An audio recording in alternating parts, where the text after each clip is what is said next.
Hey, vinyl community, Jeff back again, and it is time. It is long time overdue for a episode of The Perfect 10. I have not done one of these for obvious reasons since prior to my trip to South Carolina, because obviously when I was in South Carolina, I did not have access to my collection. But now that I'm back, let's resume this. I probably have, I don't know what we're up to, 14 or so, somewhere in the teens, and I believe I probably have maybe one more to go in my main section of my collection. For those of you maybe who have long forgotten what this is about, I'm just pulling one every 10th album in my collection until I have 10. So I'm pulling every 10th album. So I borrowed this from Rick over Rick and Records many moons ago and have continued it ever since. And yeah, so here we go. Let's get into this. Let's not dilly-dally around. We left off in the tease, and we're still in the tease. We got Tokyo Blade, Night of the Blade, second Tokyo Blade album. There is a second version of this, which I talked about because I picked up not too long ago, called The Night Before, Night of the Blade, The Night Before, because this was the album where the singer from the first album left the band after the album was pretty much recorded, and the label brought in a new singer, or they got a new singer, and they re-recorded all the vocal tracks. And that's what came out to the public on this Night of the Blade. And then years later, they released the original recordings of The Night Before, which would be technically when the other singer had been on vocals. So you've got two records of the same content, but two different vocalists. So there you go. That's what that one is. Second album by Tokyo Blade. Oh, cool. Stop the Bleeding by Tourniquet, the very first Tourniquet album. A lot of, the way that the singer sings on this, Guy Ritter sings on this, a lot of people compare it to the falsetto of King Diamond. Back in the day, I wasn't familiar with King Diamond, so I could not make that comparison. But in subsequent years of hearing King Diamond, yes, very similar. So if you're into King Diamond, it's it's thrashy, very technical thrash, and the falsetto here and there just makes it very interesting sounding.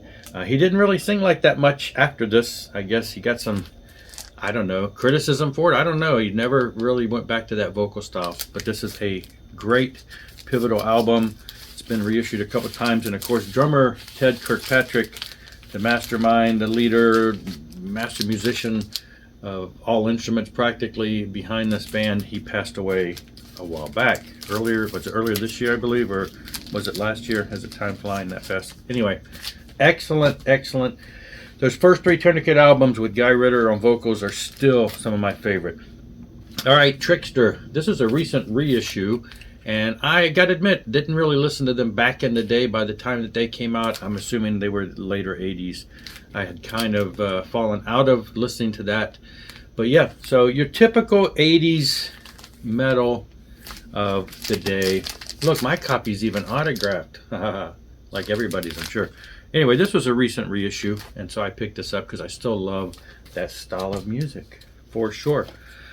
All right, seems like these guys have been coming up in conversation a lot recently. The First Trouble album, Psalm 9, or it was just referred to back in the day as just Trouble.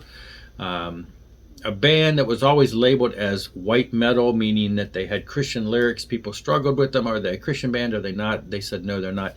But look at that. You got the Hill of the Skull, which is Golgotha from the Bible. You've got the tree, and then you've got this ghostly emblem of like Jesus on the tree. A lot of spiritual lyrics on here. Great album. I mean, come on.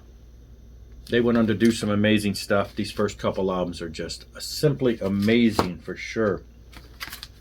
I brought that up because I guess Spillage back here is a band from their area that have a similar sound, that are a recent band that just came out with a new album.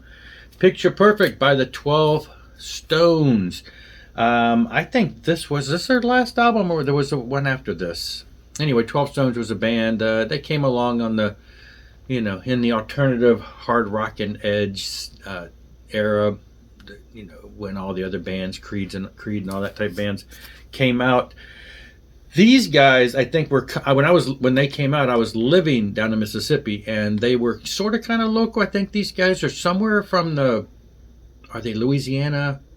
They're in that general down south area, so they were kind of a big thing. We had demos. They played them on radio and stuff. They had early stuff, and then they got signed Seen them in concert once. They opened for Nickelback. Was it Puddle of Mud, 12 Stones, Nickelback, Three Doors Down, something like that.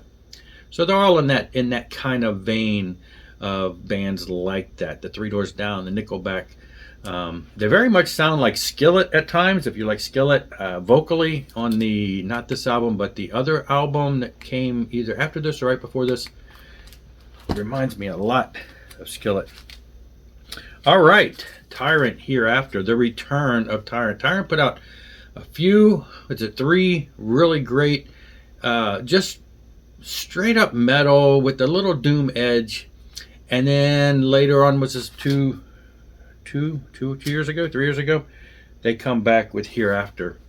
Very much similar vein, just a little more modernized, but just great stuff. Again, just kind of straight up metal, but they do have a doom edge at times, kind of a doomy feel, but not all the time. So yeah, if you haven't checked them out, that's a really great album. A return. All right, UFO Force It. This is the reissue that recently came out, and I ran across it on a decent price and picked it up. I have a long way to go with my UFO collection. I'm missing so much stuff, but I've got a handful of them.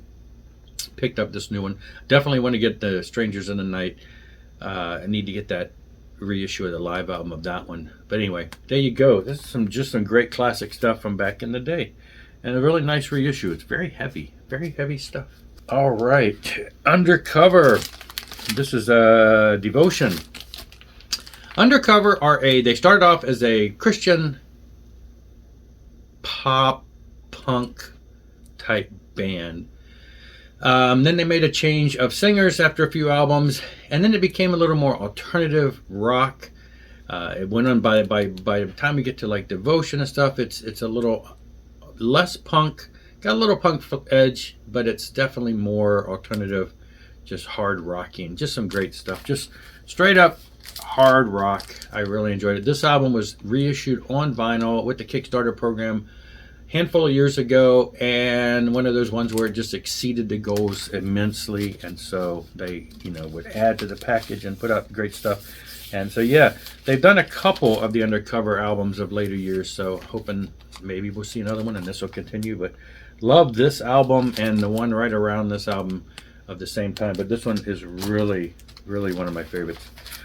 All right, another unofficial release, A Different Kind of Truth. So this is one of the, I don't think, has this been, this is one of the unofficial ones. I can't remember now. Was it on vinyl? I think it was, but near impossible to find now, or very expensive. So VanHalen touches into the countdown here with A Different Kind of Truth, the return of David Lee Roth, and One and Done. And then of course Eddie passed away a few years after this recently, and so yeah, no more.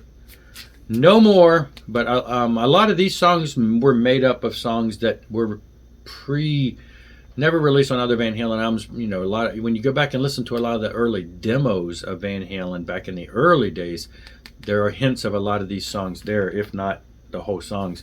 But you hear a lot of the pieces that later became this album. So still a great album, one of the final ones with Eddie and David. So, and I guess within 10, we're still in Women and Children First. We still have Van Halen. Back in the day, I discovered Van Halen around this era, probably Fair Warning type era. And for me, this and Fair Warning were probably two of my, I'm so a teenager. The first album was great. It had all the hits, but this one and Fair Warning were the two for me that really were like the pivotal ones. For some reason, I gravitated to them the most. Van Halen 2 for the longest time was an oddball to me, and over the years has become a favorite as the first. But anyway, yeah, this one, Fair Warning, were just two that I played all the time back in the day. Love. So there you go, Van Halen for sure. There you go, the perfect 10 albums, randomly pulled every 10th album. And anyway, just great way to revisit the collection and pull things that maybe haven't seen the light of day in a while. Maybe I'll spend some of this. Anyway, thanks a lot for watching. Rock on and rock hard.